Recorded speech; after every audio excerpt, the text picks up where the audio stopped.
Hello વિદ્યાર્થી મિત્રો, વેલ તો સરસ મજાનું આપણે શરૂ કરવા જઈ રહ્યા છીએ ચેપ્ટર નંબર 1 ધોરણ 12નું, જેનું નામ છે ઘન અવસ્થા. બહુ જ ઇમ્પોર્ટન્ટ ચેપ્ટર છે અને બહુ ઇન્ટરેસ્ટિંગ ચેપ્ટર છે, બરોબર. અને આ ચેપ્ટરમાંથી નોર્મલી એકાદ ક્વેશ્ચન પૂછાતો હોય છે. જેડબલ્યુ હોય, નીટ હોય કે પછી બોર્ડ હોય. બોર્ડમાં તો ઓલમોસ્ટ એક ક્વેશ્ચન પૂછાય છે, એમસીક્યુમાં 1 કે 2 ક્વેશ્ચન પૂછાય છે. અને જે થિયરી છે, થિયરીમાં 3 માર્ક્સનો ક્વેશ્ચન મોસ્ટલી હોય છે આમાંથી. જો કે આપણે 2 અવસ્થા ભણી ગયા છીએ દ્રવ્યની.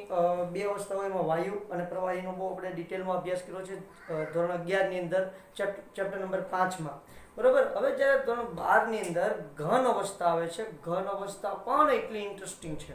આપણે સામાન્ય રીતે નાના ધોરણમાં હતા ને ત્યારે આપણને માત્ર એટલી જ ખબર હતી કે ભાઈ ઘન, પ્રવાહી અને વાયુ અવસ્થા આવે. ઘન છે એ ચોક્કસ કદ અને ચોક્કસ આકાર ધરાવે, પ્રવાહી છે એનો ચોક્કસ કદ હોય પણ ચોક્કસ આકાર હોતો નથી, અને વાયુ છે એનો ચોક્કસ કદ કે ચોક્કસ આકાર કંઈ પણ હોતું નથી. જે પાત્રમાં ભરવામાં આવે એ પાત્ર જેવો કદ અને એ પાત્ર જેવો આકાર અને એ પાત્ર જેટલું કદ ધારણ કરતા હોય. આવી નોર્મલી વાતો આપણે જાણતા હતા. પણ જ્યારે આપણે વાયુ અને પ્રવાહી ચેપ્ટર ભણ્યા ત્યારે ખબર પડી કે વાયુની અંદર કેટલા બધા નિયમો કામ કરતા હોય છે, કેટલા બધા ફેક્ટર એને ઇફેક્ટ કરતા હોય છે, અને એની બધી જે પ્રોપર્ટી છે, એના ગુણધર્મો છે એ આપણને જોવા મળતા હોય છે. એવી જ રીતે ઘન પદાર્થમાં પણ આ બધી મેટર કામ આવશે. એની અંદર પણ અલગ અલગ નિયમ કામ આવશે. આપણે ખાલી ઘન પદાર્થ એટલે બસ એક દ્રઢ પદાર્થ હોય ને ઘન પદાર્થ કે એવું જાણતા હોઈએ છીએ. પણ સાહેબ ખરેખર જ્યારે આ ચેપ્ટર આપણે આખું કમ્પ્લીટ કરશું ત્યારે આપણને ખબર પડશે કે ઘન પદાર્થ જે ચેપ્ટર છે, આ ચેપ્ટરની અંદર બહુ બધા કન્સેપ્ટ છે. આ ચેપ્ટરની એક ખાસ ઇમ્પોર્ટન્ટ વાત એ છે કે આ ચેપ્ટરમાં તમારે ઇમેજિનેશન ગજબનું કરવું પડશે, જબરદસ્ત. તમારો જેટલો ઇમેજિન પાવર વધારે હશે એટલું તમે આ ચેપ્ટરને ખૂબ સારી રીતે સમજી શકશો.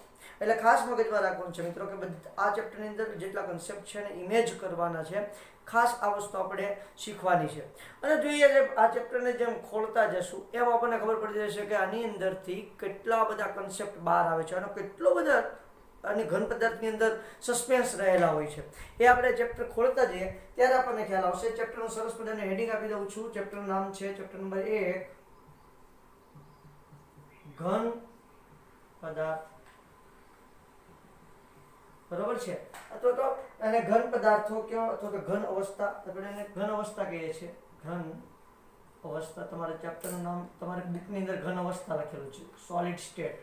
શું લખેલું છે? Solid state. ઓકે. તો સાહેબ આપણે જાણીએ છીએ કે સાહેબ કોઈ પણ પદાર્થ છે એના આપણે જો વિભાજન કરવા જઈએ ને તો એનું 3 અવસ્થામાં વિભાજન થઈ શકે છે: ઘન, પ્રવાહી અને વાયુ. પહેલા તો સાહેબ આપણે જરાક જૂની વાતોને યાદ કરી લઈએ. દ્રવ્ય એટલે શું એની વાત કરી નાખી. જરાક શોની વાત કરીએ છીએ? દ્રવ્ય એટલે શું. બહુ ઇન્ટરેસ્ટિંગ વાત હતી જે આપણે નાના ધોરણની અંદર સારી રીતે શીખી ગયા છીએ.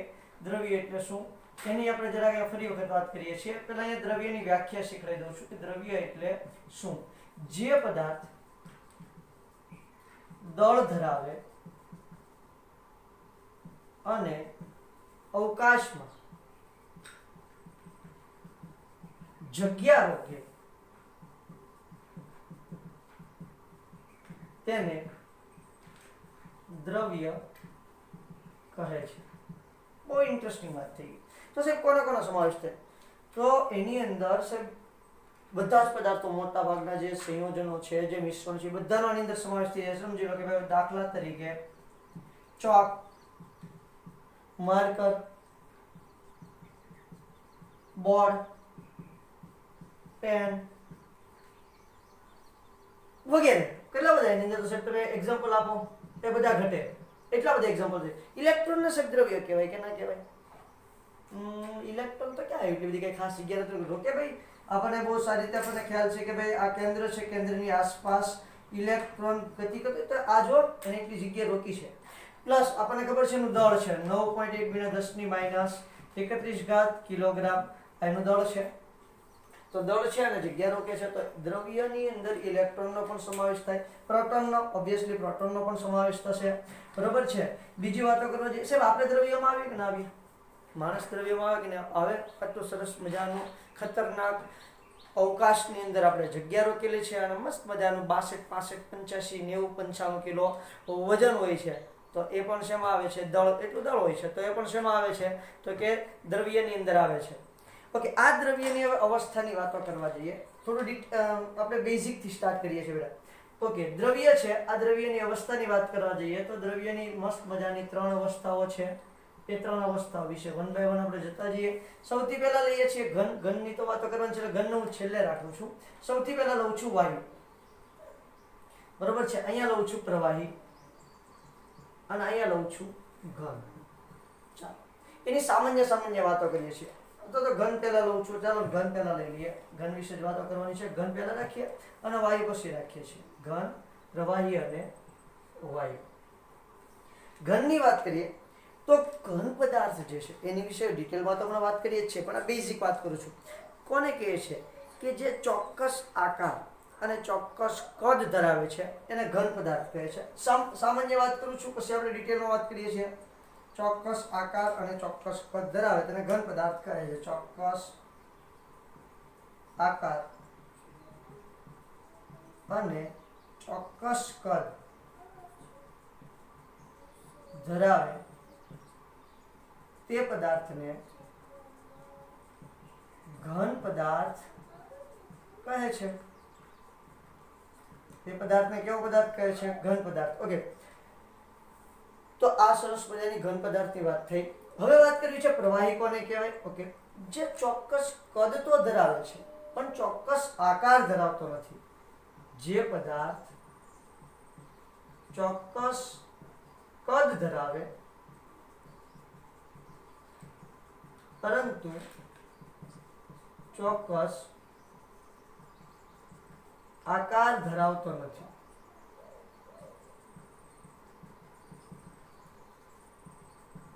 તેને પ્રવાહી કહે છે. ઓકે, મતલબ કે એને તમે લ્યો, ચલો ભાઈ પાત્રની અંદર આપણે લઈએ છીએ, કોઈ સમજી લો કે ડોલની અંદર લીધું છે. આપણે 11મા ધોરણની અંદર પણ વાત કરી છે. તો આવી ડોલ નથી દોરતો, કોઈ બીજું પાત્ર દોરું છે. ના, ડોલ દોરી છે, થોડી મોટી દોરી દઈએ.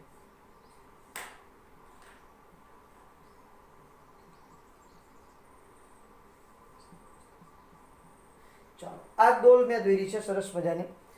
તો આની અંદર તમે 1 લીટર પાણી ભરો. કેટલું ભર્યું છે? 1 લીટર. તો એનો આકાર કેવો થઈ જશે? ડોલ જેવો આકાર થઈ જશે, પણ લીટરનું લીટર હશે. સમજી લો કે એ જ પાણીને હું અંકિત નળાકારની અંદર ભરું છું.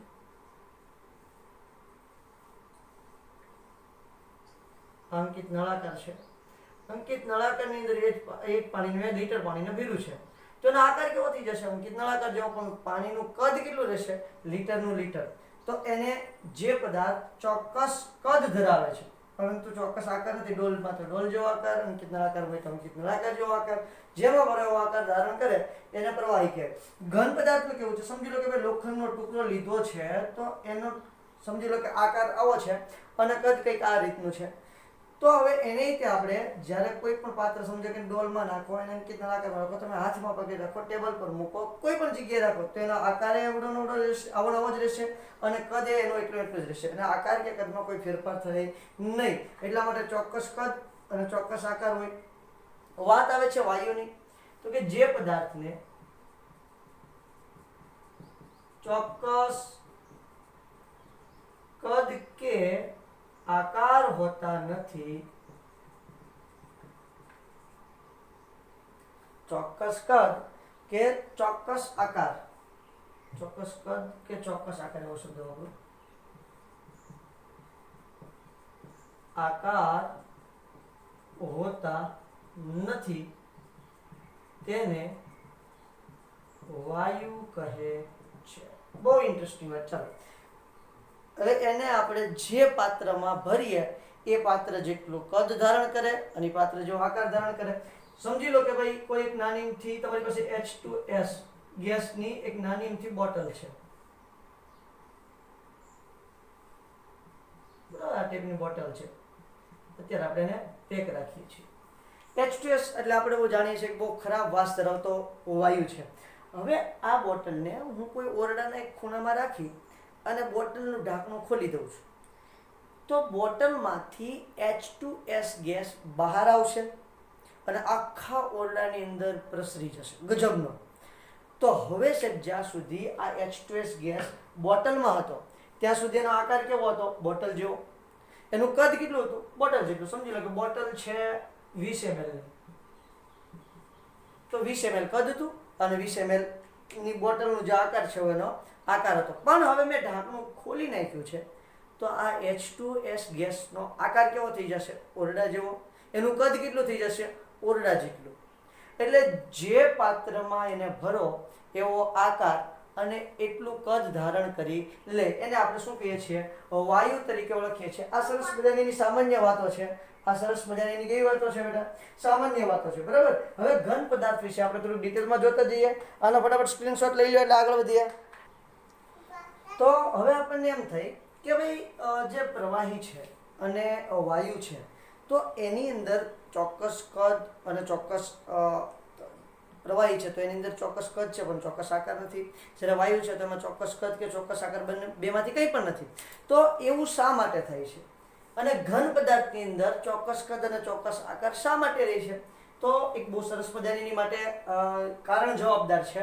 એ કારણનું નામ છે આંતર આણ્વીય આકર્ષણ બળ. શું કારણનું જવાબદાર? કયું કારણ જવાબદાર છે? આંતર આણ્વીય આકર્ષણ બળ. હવે જો ઘન પદાર્થ છે, આ ઘન પદાર્થની અંદર અણુઓ એકબીજાની ખૂબ નજીક ગોઠવેલા હોય છે, બરાબર છે. એટલા એકદમ નજીક અને સ્ટ્રોંગ બોન્ડિંગ ધરાવે છે. જ્યારે પ્રવાહી છે તો પ્રવાહીના અણુઓ એકબીજાથી થોડા દૂર હોય છે, બરાબર છે.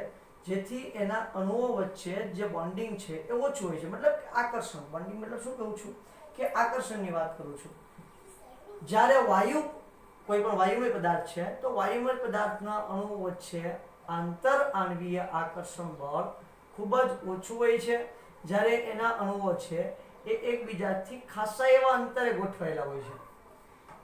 એટલા માટે શું થાય છે તો કે ભાઈ આના આંતર આણ્વીય આકર્ષણ બળ ઓછું હોય. આ ઘન પદાર્થ છે, આ પ્રવાહી પદાર્થ છે અને આ વાયુ પદાર્થ છે. તો આનું આંતર આણ્વીય આકર્ષણ બળ, વાયુનું આંતર આણ્વીય આકર્ષણ બળ પ્રવાહી કરતા ઓછું હોય, પ્રવાહીનું ઘન કરતા ઓછું હોય. બીજી ભાષામાં કહીએ તો ઘનનું આંતર આણ્વીય આકર્ષણ બળ વધારે હોય, પ્રવાહીનું એના કરતા ઓછું હોય અને વાયુનું આ બંને કરતા ઓછું હોય. એટલા માટે એના અણુઓ એકબીજાથી કેવા છે? દૂર છે તો આંતર આણ્વીય આકર્ષણ બળ કેવું હોવાનું? ઓછું. જેમ નજીક હોય એમ આંતર આણ્વીય આકર્ષણ બળ કેવું હોવાનું? એકદમ મજબૂત આંતર આણ્વીય આકર્ષણ બળ તમને જોવા મળે. હવે આની અંદર એટલે કે પ્રવાહી અને વાયુમાં આંતર આણ્વીય આકર્ષણ બળ ઓછું હોય એટલા માટે તો સાહેબ ઈ દ્રવ કહેવાય છે. શું કહેવાય છે? દ્રવ. મતલબ કે વહન પામી શકે એવા પદાર્થ હોય છે. જ્યારે ઘન પદાર્થ વહન પામી શકે એવો પદાર્થ હોતો નથી. એ કેવો હોય છે? એકદમ દ્રઢ પદાર્થ હોય છે. જ્યારે પ્રવાહી અને વાયુ કેવો હોય છે તો કે ભાઈ વહન પામી શકે, હરવા ફરવા માટે મુક્ત હોય છે. એના અણુઓ હરવા ફરવા માટે કેવા હોય છે? મુક્ત હોય છે. કારણ કે એની વચ્ચે આંતરાણ્વીય આકર્ષણ બળ ઓછું છે અને જગ્યા કેવી છે? વધારે. એટલે એના અણુઓ હરી ફરી શકે. જ્યારે અહીંયા અણુ કે પરમાણુ વચ્ચે જગ્યા હોતી નથી. એટલે અણુઓ ચોક્કસ સ્થાને જકડાયેલા રહી છે, હરી ફરી શકતા નથી. બોલો, થાય વાત ક્લિયર? ઓકે. તો સાહેબ આ જે ઘન પદાર્થ છે એની અંદર કઈ થાય કે હા, આ ઘન પદાર્થના જે અણુઓ છે એ પોતાના ચોક્કસ સ્થાનની આસપાસ દોલન કરી શકે છે. શું કરી શકે છે? દોલન કરી, વાઇબ્રેશન કરી શકે. બસ એ હરી ફરી શકતા નથી. એટલે કે સમજી લો કે કોઈ ઘન પદાર્થનો અણુ છે એ આ રીતે ગોઠવેલો છે તો એ પોતાના ચોક્કસ સ્થાનની આસપાસ આ રીતે દોલન કરી શકે છે. શું કરી શકે છે? દોલન. આ આખો અણુ છે તો એ વધારે એટલે સુધી આવી શકે. કંપન. આપણે કોઈ પણ સપાટી હોય, ઘન સપાટી, સમજી લો કે કોઈ ટેબલ છે અથવા તો આ બોર્ડ છે તો બોર્ડ ઉપર હું મારું, અવાજ આવે, એના અણુઓ વચ્ચે શું થયું હોય? વાઇબ્રેશન થયું હશે. તો આપણે એના પર જ્યારે ધક્કો મારીએ એટલે અણુઓ વચ્ચે વાઇબ્રેશન થાય તો એવી ઘટના બની શકે. પણ એના અણુઓ એકબીજાથી હલનચલન પામતા નથી. જ્યારે પ્રવાહી અને વાયુમાં શું હોય છે તો જો પ્રવાહીનો અણુ છે તો આપણે એને હલાવીએ એટલે આ અણુ નીચે આવી જાય, નીચેથી પાછો ઉપર આવી જાય, એટલું બધું વહન પામી શકે, એટલી બધી ગતિ કરી શકે. જ્યારે ઘન પદાર્થ એવું નથી કે આનો આમ ધક્કો મારું તો નીચેથી પાછું ઉપર આવે એવું થાય નહીં. સેમ ટુ સેમ વાયુમાં પણ છે કે અણુઓ હરી ફરી શકે છે. જ્યારે ઘન પદાર્થની અંદર અણુઓ હરી ફરી શકતા નથી. બોલો, થાય વાત ક્લિયર? ઓકે. હવે આ જે છે એની જે ગુણધર્મ છે કે એના અણુ વચ્ચેનું જે આંતરાણવીય આકર્ષણ બળ છે, આ ગુણધર્મ ખૂબ જ ઉપયોગી છે. ખૂબ ઉપયોગી મતલબ કઈ રીતે? તો જુઓ કે ભાઈ અત્યારે હાલના સમયમાં એવા ઘણા બધા પદાર્થની જરૂર છે કે જો ખૂબ ઇમ્પોર્ટન્ટ હોય અને બને એટલા સારા ગુણધર્મ ધરાવતા હોય. સમજી લો કે ભાઈ નેનો ટ્યુબ પદાર્થ જે આપણે બનાવ્યો છે, આપણે મતલબ વૈજ્ઞાનિકો બનાવ્યો છે, એમાં આપણો કોઈ ફાળો નથી. તો નેનો ટ્યુબ પદાર્થ જે છે, આ નેનો ટ્યુબ પદાર્થ સાહેબ એટલો બધો ઇમ્પોર્ટન્ટ છે કે એની કોઈ સીમા નથી. એટલું ઇમ્પોર્ટન્ટ છે. કઈ રીતે ઇમ્પોર્ટન્ટ છે?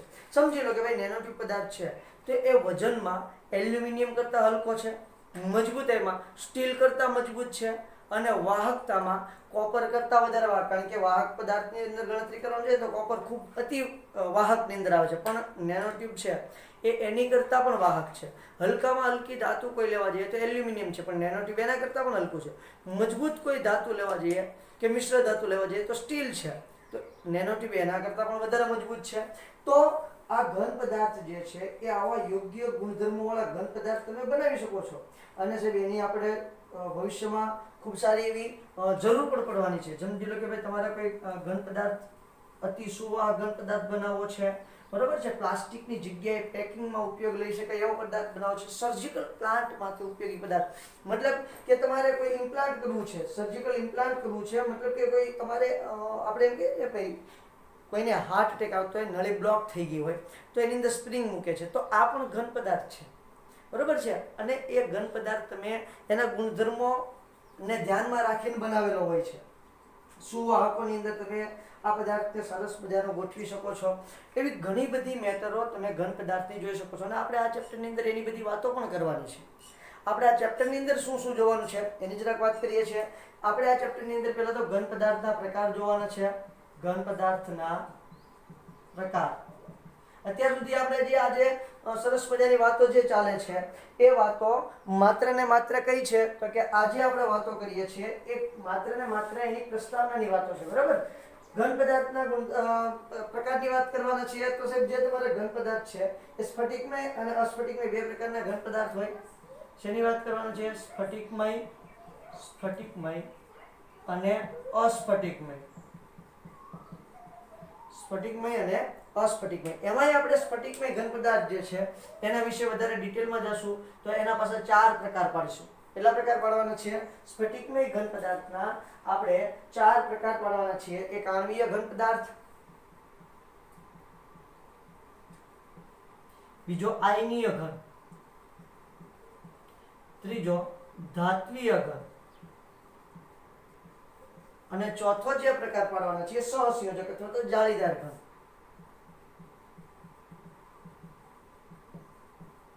બરોબર છે. પછી આપણે એની વાત કરવાની છીએ એકમ કોષની. કોની વાત કરવાની છે ભાઈ?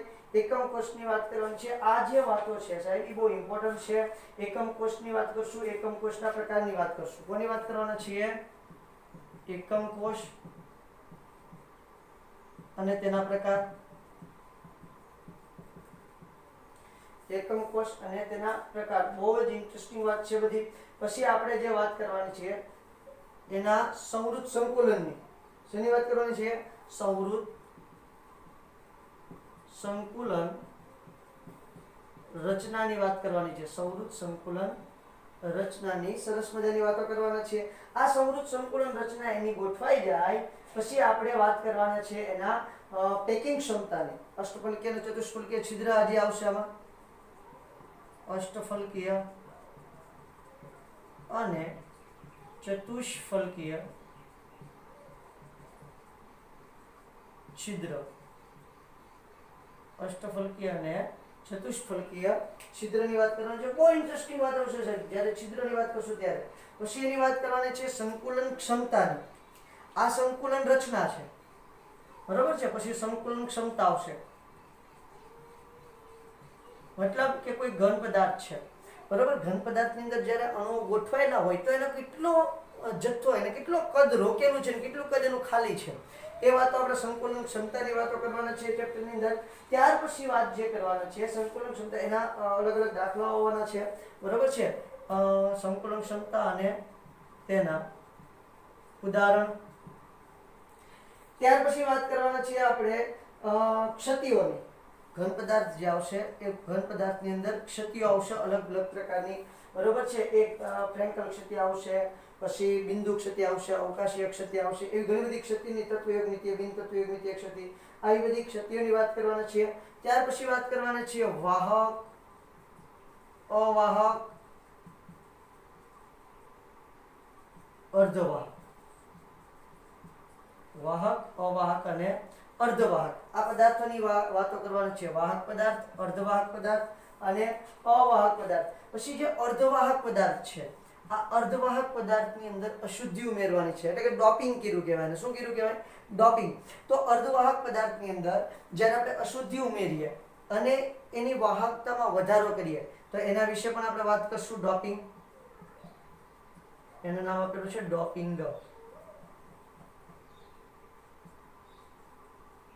બરોબર છે. તો સરસ મજાની ડોપિંગની વાત કરશું. એન્ડ ધ લાસ્ટ ચુંબકીય ગુણધર્મોની વાત કરવાની છે.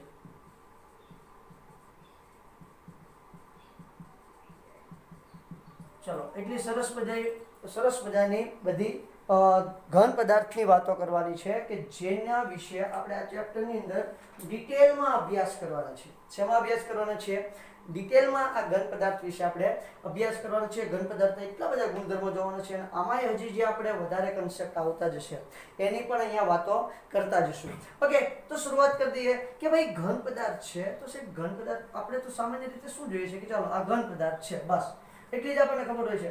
પણ એ ઘન પદાર્થની અંદર કેટલા બધા કન્સેપ્ટ છે. એ ઘન પદાર્થ બધા જો તમે અલગ અલગ ઘન પદાર્થ જોશો ને તો બધાના ગુણધર્મો અલગ અલગ છે. સિમ્પલ કહું છું તમને, તમે પથ્થર લ્યો અને મીઠું લ્યો. ચલો, મીઠાને પાણીમાં નાખો તો મીઠું ઓગળી જશે, પથ્થરને પાણીમાં નાખો તો પથ્થર ઓગળે નહીં. બંને ઘન છે તો બંનેના ગુણધર્મો કેવા થયા? અલગ. શક્ય ન હોય.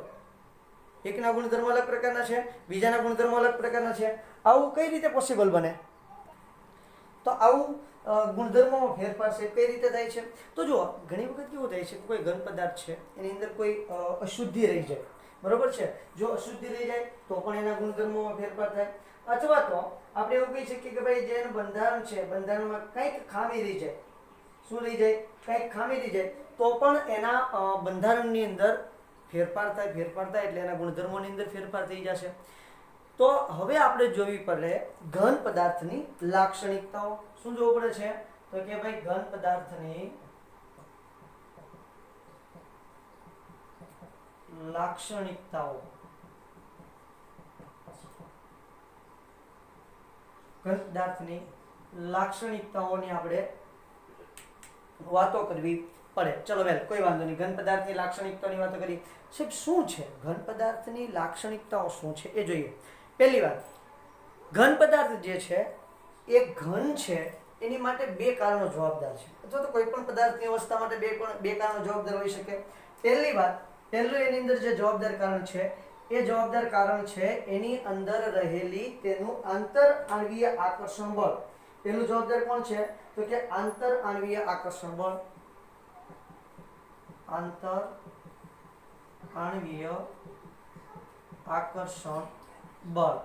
અને બીજું જવાબદાર કારણ જે છે એ છે ઉષ્મીય ઉર્જા, તેમાં રહેલી ઉષ્મીય ઉર્જા. આ બે જવાબદાર કારણ છે કે જે તમારા કોઈ પણ પદાર્થની અવસ્થા માટે જવાબદાર છે. પહેલી વાત શું છે, કઈ રીતે જવાબદાર છે? જો છે આંતર આણ્વીય આકર્ષણ બળ શું કરે છે? સમજી લો કે આ બે અણુઓ છે, તો 3 અણુઓ લઈ લઈએ તો એની વચ્ચે આકર્ષણ વધારે છે. આંતર આણ્વીય આકર્ષણ બળનું કામ શું છે? તો કે એની વચ્ચે આકર્ષણ વધારે ને એકબીજાની નજીક જકડી રાખે છે. શું કરી રાખે છે? એકબીજાની નજીક જકડી રાખે. આ બંનેને એની નજીક જકડી રાખે છે. જો આંતર આણ્વીય આકર્ષણ બળ વધારે હોય તો પણ સાહેબ ઉષ્મીય ઉર્જા વધારે હોય તો આ પોર્શન છે એ વધારે છે તો શું થશે? તો ઉષ્મીય ઉર્જા વધારે હોય તો અણુઓની ઉષ્મીય ગતિ થશે. અણુઓની ગતિ ઉષ્મીય ગતિ થશે એટલે અણુ જે છે એ શું કરશે? વધારે આસપાસ ભ્રમણ કરશે. એને કારણે શું થશે? તો કે ભાઈ અણુ એકબીજાથી દૂર જશે તો આંતર આણ્વીય આકર્ષણ બળ શું થશે? ઘટશે. બંને એકબીજાની ઓપોઝિટ મેટર છે. જો આંતર આણ્વીય આકર્ષણ બળ વધારે તો ઉષ્મીય ઉર્જા ઓછી, આંતર આણ્વીય આકર્ષણ બળ ઓછું તો ઉષ્મીય ઉર્જા વધારે. આંતરાણવીય આકર્ષણ બળ ઓછું, ઉષ્મીય ઉર્જા વધારે. ઉષ્મીય ઉર્જા ઓછી તો આંતરાણવીય આકર્ષણ બળ વધારે. જો આંતર આણવીય આકર્ષણ બળ વધુ, આંતર આણવીય આકર્ષણ બળ વધુ અને ઉષ્મીય ઉર્જા ઓછી તો અણુઓ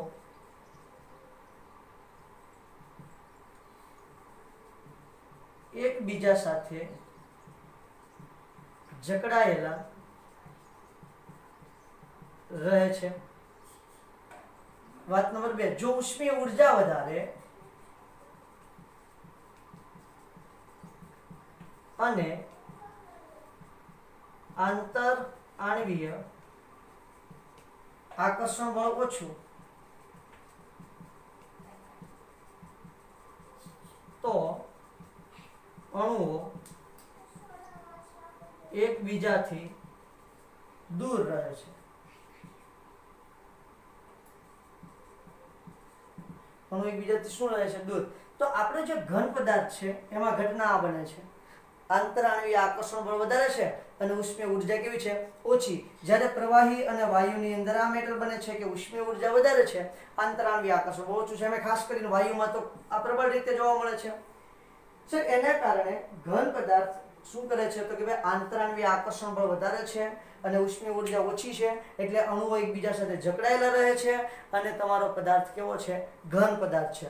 હવે આ ઘન પદાર્થ છે તો એની સરસ મજાની થોડીક લાક્ષણિકતા છે. ઘન પદાર્થ જે અસ્તિત્વ ધરાવે છે એના જે અમુક લાક્ષણિક ગુણધર્મો છે એની વાત કરીએ અને આજે આપણે આજના લેક્ચરની અહીંયા પૂર્ણાહુતિ કરશું આ લાક્ષણિકતાઓની વાત કરીને. પછી આપણે જોશું કાલે સ્ફટિકમય અને અસ્ફટિકમય ઘન પદાર્થ. શું જોશું? સ્ફટિકમય અને અસ્ફટિકમય ઘન પદાર્થની આપણે નેક્સ્ટ લેક્ચરની અંદર વાતો કરશું. કઈ કઈ લાક્ષણિકતા છે પહેલી વાત કરીએ.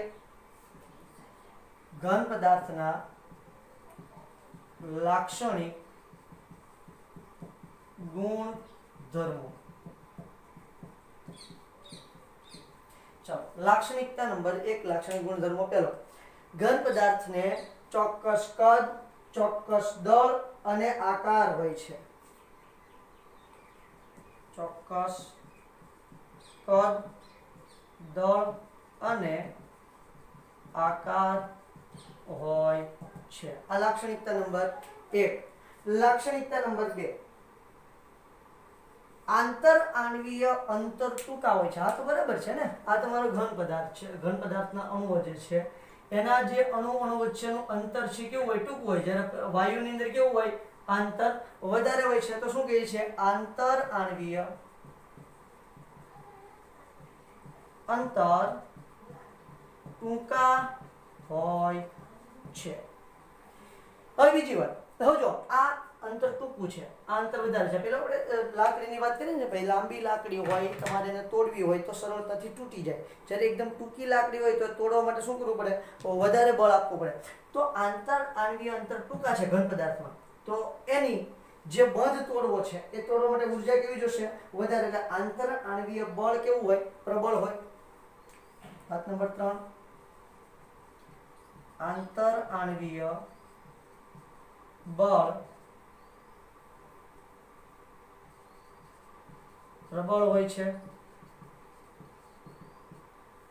આંતરાણવીય બળ કેવું હોય છે તો કે એની અંદર રહેલો આંતરાણવીય બળ પ્રબળ હોય છે. વાત નંબર 4 શું છે તો કે ભાઈ તમારા જે ઘટક કણો છે એની સ્થિતિની આસપાસ દોલન કરી શકે છે. એ જો ગતિ કરતા નથી, માત્ર શું કરી શકે છે? એના નિશ્ચિત સ્થાનની આસપાસ અને તેની મધ્ય સ્થિતિની આસપાસ દોલન કરી શકે છે. વાત નંબર 4. કોણ?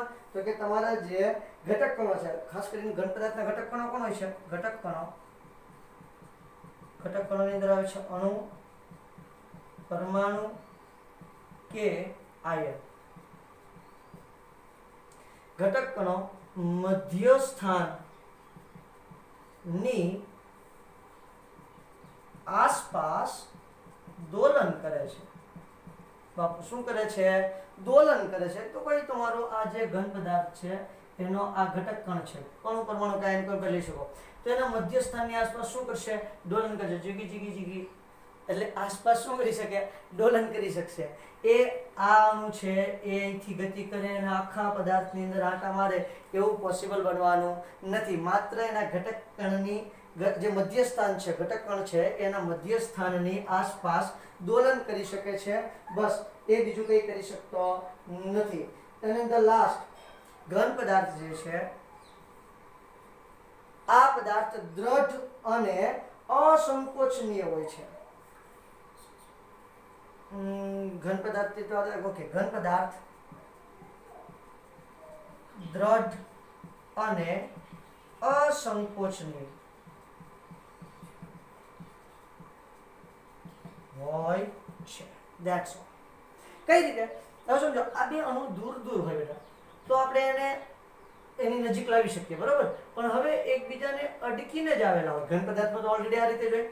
તો હવે તમે એના પર જો દબાણ લગાવો અથવા તો એના પર પ્રેશર લગાવો તો એનું સંકોચન થતું નથી, મતલબ કે ભેગા થતા નથી. તો એને કહેવાય અસંકોચનીય કહેવાય. આ રીતે અણુ દૂર દૂર હોય તો આપણે એને નજીક લાવી શકીએ. જેમ કે પ્રવાહી છે, વાયુ છે, વાયુના અણુઓ છે, એને તમે પ્રેશર આપો તો નજીક આવશે. પણ ઘન પદાર્થના અણુને તમે પ્રેશર આપી જ નહીં શકો, અથવા તો આપો તો એ નજીક નહીં આવે. હવે સમજી લો કે આ બોર્ડ છે, તો એને આમ દબાવો તો થોડા એના અણુઓ અંદર ઘૂસી જવાના છે.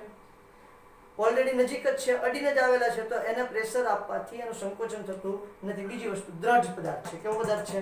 દ્રઢ છે. ફ્લુઇડ છે નહીં, દ્રવ છે નહીં. એટલે પોતાની જે સ્થિતિ છે એને હંમેશા કેવો કરે છે? જાળવી રાખે છે. એટલે ઘન પદાર્થ દ્રઢ અને અસંકોચનીય છે. આ ઘન પદાર્થના લાક્ષણિક ગુણધર્મો છે. બીજા ઘણા બધા હોય છે, જેમ કે ધાતુ હોય તો ધાતુઓ એકદમ તાણીને તાર બનાવી શકાય, ટીપીના પતરા બનાવી શકાય, બરોબર છે. બીજું, ઘન પદાર્થો જે છે એ કાયમ પોતાની મૂળ સ્થિતિ જાળવી રાખે છે, જો કે એને દ્રઢ કહી શકાય. એવી ઘણી બધી વાતો એની અંદર છે. એના ગલન બિંદુ ચોક્કસ હોય છે, વગેરે વગેરે ઘણા બધા એના ગુણધર્મો આવી શકે છે, જે આપણે સ્ફટિકમય અને અસ્ફટિકમયની અંદર પાછી ચોખવટ કરશું, બરોબર. તો આજે આપણે એટલે સુધી રાખીએ. આ જે ઘન પદાર્થ છે એની મસ્ત મજાની લાક્ષણિકતાઓની વાતો કરી છે. હવે જે ઘન પદાર્થ છે એ સ્ફટિકમય અને અસ્ફટિકમય ઘન પદાર્થ છે એની પણ આપણે વાતો કરવાની છે, પણ એ વાતો આપણે નેક્સ્ટ લેક્ચરની અંદર કરશું. એને એક મસ્ત મજાનું કોષ્ટક બનાવશું અને તફાવત જોતા જોતા આપણે સ્ફટિકમય અને અસ્ફટિકમય ઘન પદાર્થની વાતો કમ્પ્લીટ કરી દઈશું. ઓકે, તો આજે આપણે એટલે સુધી રાખીએ. Thank you.